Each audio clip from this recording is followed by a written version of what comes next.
So day 2, it's in the morning, we're in the hotel. Yesterday we went here and here. Today our plan is to recce, come down here, look at the National Mosque, come down here, look at Little India, make our way through the Botanical Garden, cross all the way over here, head towards Bukitbintang, which is apparently the hustle and bustle of the city, and this is where we're going to end our journey. So we are good to go for today. Happy days. Let's go then. So it's 9 o'clock in the morning in Malaysia. We're heading towards Little India. I put sun cream on, so because of that it's now raining. It's going to rain all day. And it's going to rain all day according to the forecast. So we're going to make the best of it because rain doesn't matter. And we're heading off this way to Little India to see what we can see. We are walking. Let's go then. So we're now still in Kuala Lumpur. We've gone for a walk and we've made it to the National Mosque. Quite big, imposing building. Obviously if you want to look around or go in, you need to be respectful, make sure you wear appropriate clothing. Huge tower. Keep going, we go around, you see one of the big, huge towers with the man. Looks like he's actually seen in the window right now, probably can't see it. People on abseils. We keep going around into the cultural park, we have the police station. As we keep going all the way around, it finally takes us to the Islamic Religious Department of Federal Territories, Kuala Lumpur. Quite a fascinating little area.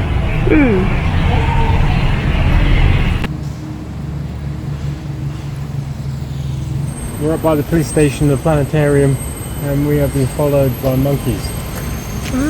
Having fun, running around, climbing trees, learning about the planets at the planetarium. Very educated monkeys. We've come up past the National Mosque, past the museum, saw some monkeys en route, police station down below. Now we're walking up this path which is taking us towards the planetarium which is behind us. And the park and have a look around.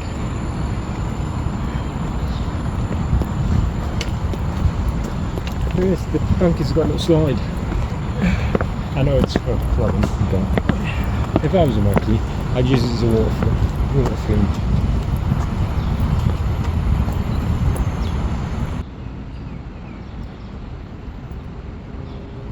So we came down from the planetarium, making our way down to some sculptures, and we found ourselves at Stonehenge.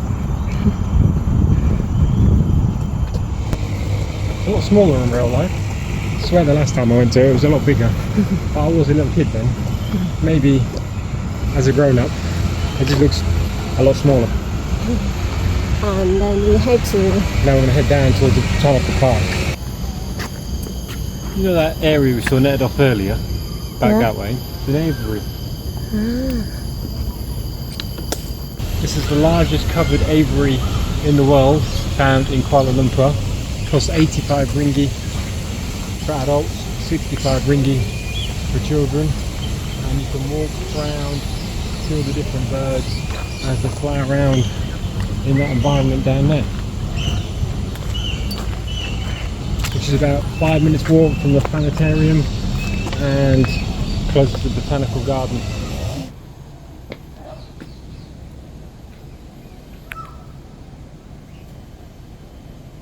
So we're a minute up from the bird park alongside the Botanical Garden, which we can't get into in a minute.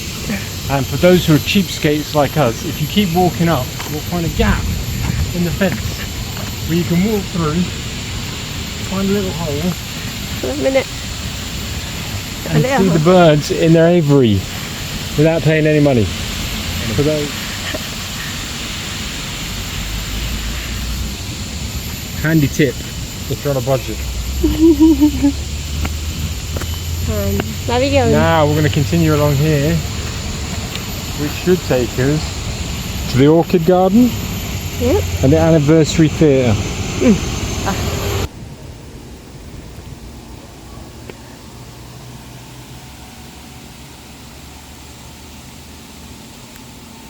Go in it, we're out of the Botanical Garden and we're going to have a wander through here, see what it's like. No dogs allowed,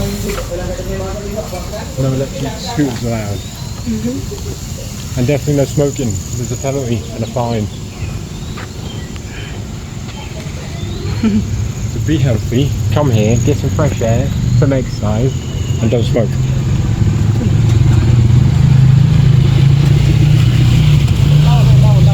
Oh, thank you. That's great. Friendly, helpful staff.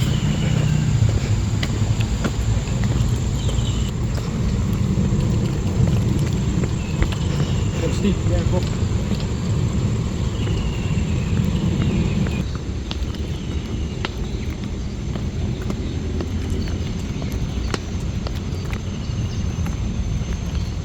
So we're by the Anniversary Theatre and the waterfall in the Botanical Park.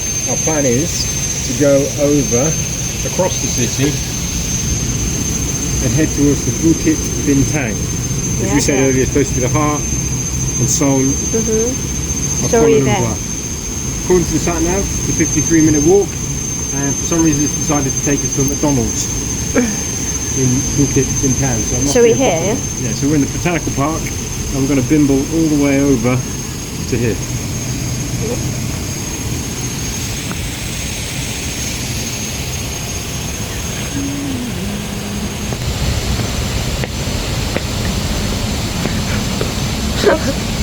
Okay, clearly somebody in Malaysia thought, I know, people need to get more steps in.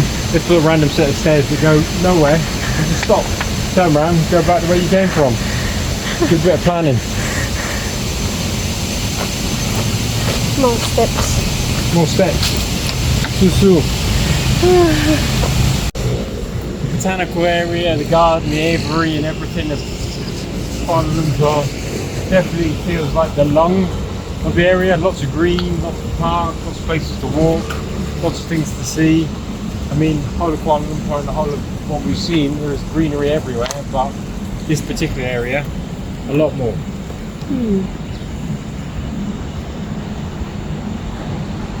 Still lots of interesting things to see. Yeah. Slippery. A mini little Chinatown on the other side of the city.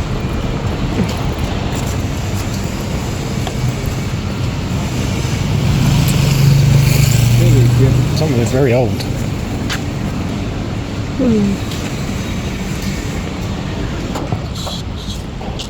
Lots of Thai restaurants. Yeah, lots of Thai restaurants. And then Muay Thai. Roti, yeah? Roti. I think so. Yeah, roti. So what you want to try? You want to try? Or crispy beef or crispy chicken. So we're queuing here because I'm British and we love a queue. So I just saw the queue and thought I'd stand with that and see where it goes. But I believe we're going to get some roti, either beef or chicken. That's what it tastes like. This is our lunch. We have a roti, one's a chicken, one's a beef. One costs 5 and one costs 6 ringgit. So we'll see what they're like. Yeah. It's still hot. Well, I don't know which is which. I'll try. What's the beef one?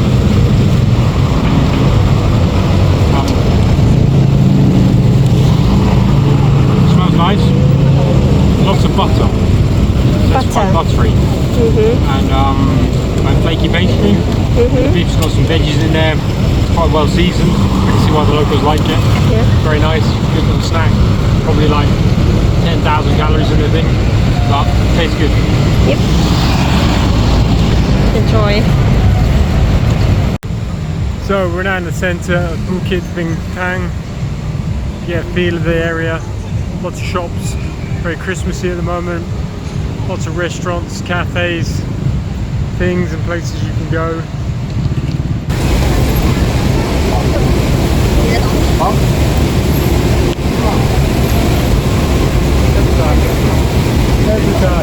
What you got? I got a free bottle that says "Too Lost in Bukitbintang. Happy Sparkling New Year" from John Dixon. Okay.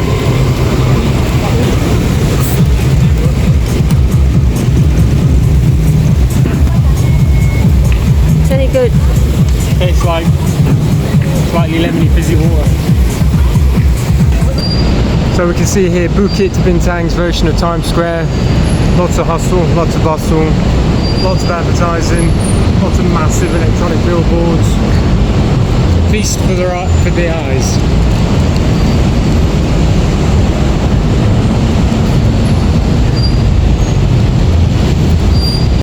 And we wandered around, and now we're completely lost. No idea where we're going, but nice an adventure. We'll just go, nip and out, turn left, maybe right, and keep going. It's a bit more of the local flavour, I think. Yeah.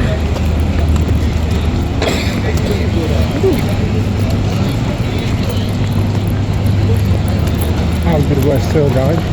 So we are now entering, I have no idea the name of the district, and on your left you'll see there's some stuff, and on the right you'll see there's some more stuff. And as we continue along the road, I'm sure we'll see some more stuff together.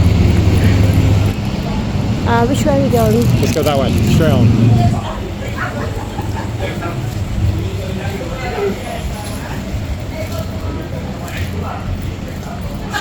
Again, for the hidden places that you never get to see, you guaranteed to see with me because I get lost. Lost with purpose though, not just random. With actual purpose.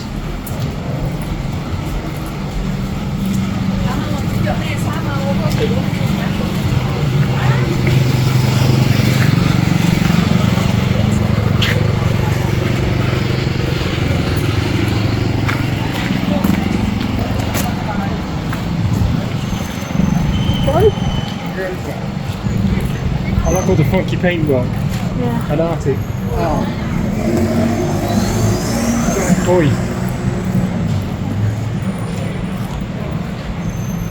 It was worth getting lost to come down here. See? The universe provides.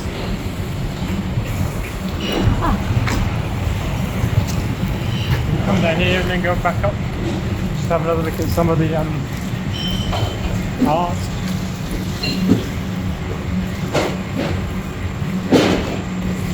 We've made it back to where we were earlier, which was kind of like a mini Chinatown street food market. So Lots we're of gonna Thai go shops. mostly Thai food, so we're going to have a wander back, see if there's anything open. See if anything looks Roy Mac. We walk down that side, we walk down the other side before. Bananas aren't as impressive as Thai. Bless you. Yeah. Durian. Durian. Lapao.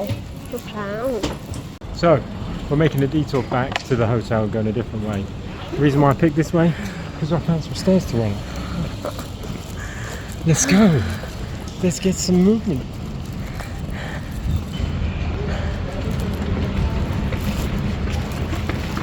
Came back down for bonus steps. So our next trip will be to Singapore. To do that, you need to do an ICA form online, which you need to do within 3 days before travelling.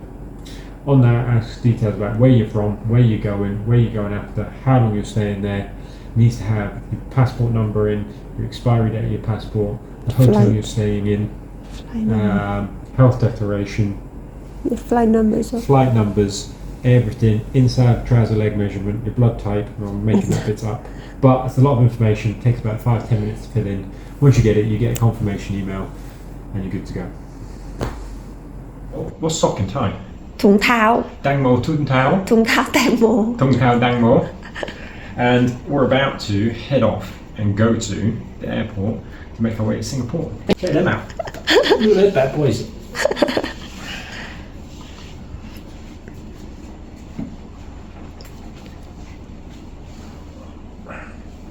My scary feet, massive boats. It's comfortable. Yeah, so That's cool. let's go. Let's go. So we're waiting to fly to Singapore. While we're waiting, top of my head, everywhere we travel where there's mosquitoes or anything, I get eaten alive. I don't know if it's because of my amazing type O blood or just like the taste of it. But there's this really good stuff you can get called sambal. Yeah, stand up. You get it in Thailand. The only problem with it, it's impossible to open. There is a couple of tricks. One, I've been told you can throw it on the wall. Or the best and easy one, is just make sure you're travelling with a Thai person, give it to them, and they can open it for you. See? So there's my trick for opening sandbag. Unfortunately, it doesn't stop you getting bit, but take the itch away.